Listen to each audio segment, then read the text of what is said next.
Energy is a security concern for the United States of America. There's no doubt about it. Clean coal, to me, that's sort of an oxymoron. More drilling of oil? Oh, yeah, absolutely. But the United States government should be selling that oil to the oil companies for $70 a barrel. And they should be looking at the oil companies and telling them it can only be used for U.S. consumption.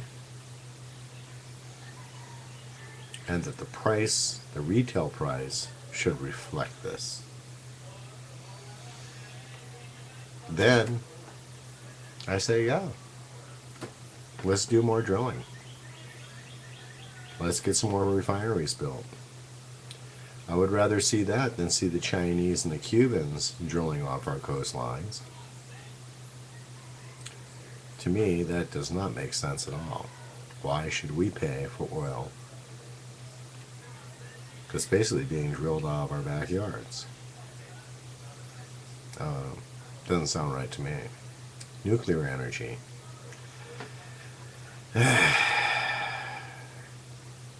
I think we need to do some more work with nuclear until we put it up as a source of energy to replace coal and oil. We have geothermal. That you don't have to pay to burn a product.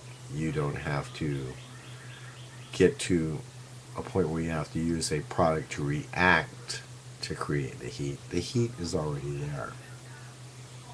We're sitting on top of one of the largest geothermal sources in the world, and the largest in the Western Hemisphere. It's called Yellowstone National Park.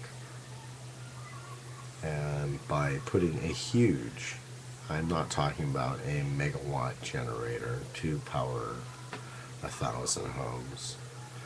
I'm not talking about putting a 10 megawatt generation system in there. I'm talking about putting a 5 trillion watt system in there. A portion of this electricity would be shipped to the 3 coastlines, the Atlantic, the Gulf, and the Pacific, for hydrogen conversion processes. We could get rid of a good portion of our oil and coal consumption and use oil and coal for what it could be best used for. Coal would make a wonderful building product. It's already being touted as stronger than steel. Oil, we're going to need it for everything from paints, lubricants, pharmaceuticals. Why waste it by burning it?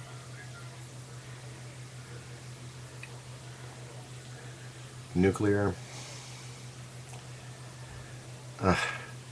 like I said, you take 1 cubic yard, a 3 foot by 3 foot by 3 foot cube, and you store it in a mountain. It doesn't sound like much, but when you start getting thousands of them, you can fill a mountain up pretty damn fast. Then what? What would be the long-term concerns of having that much nuclear residue sitting in the same space? What happens when these containers go?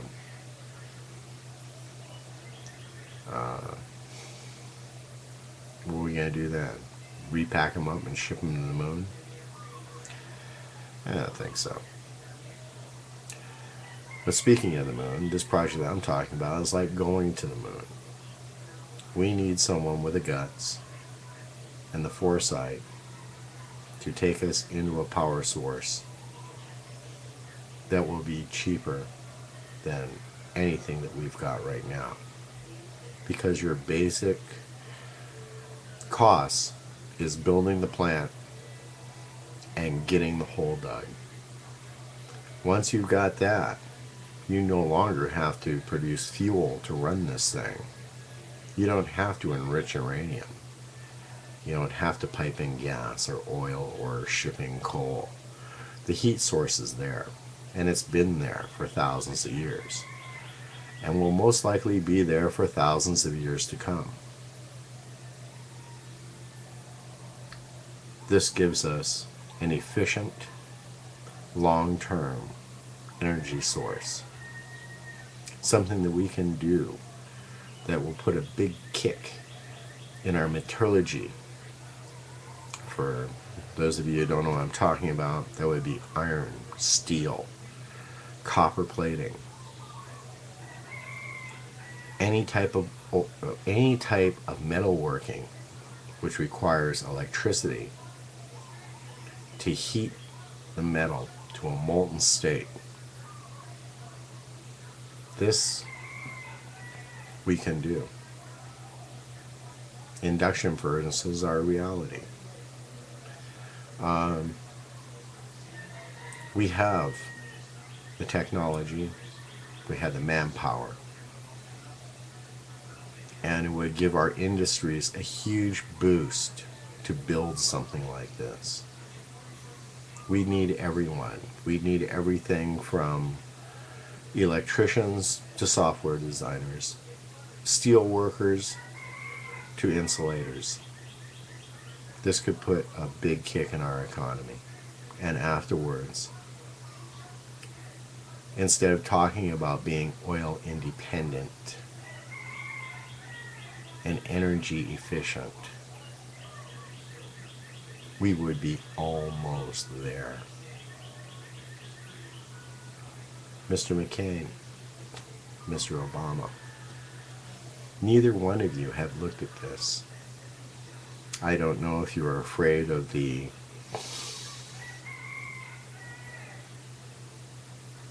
backlash of using a national park that was set aside for future generations.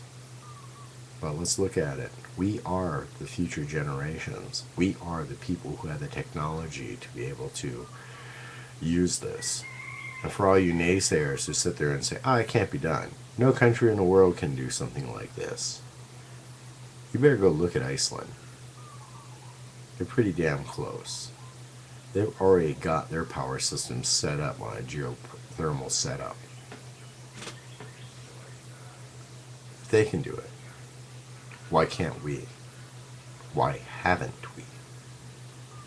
You keep talking about greenhouse gases. You keep talking about energy security and energy independence. Well, this is the way to do it. And the way that will last for thousands of years. Think about it. Thank you.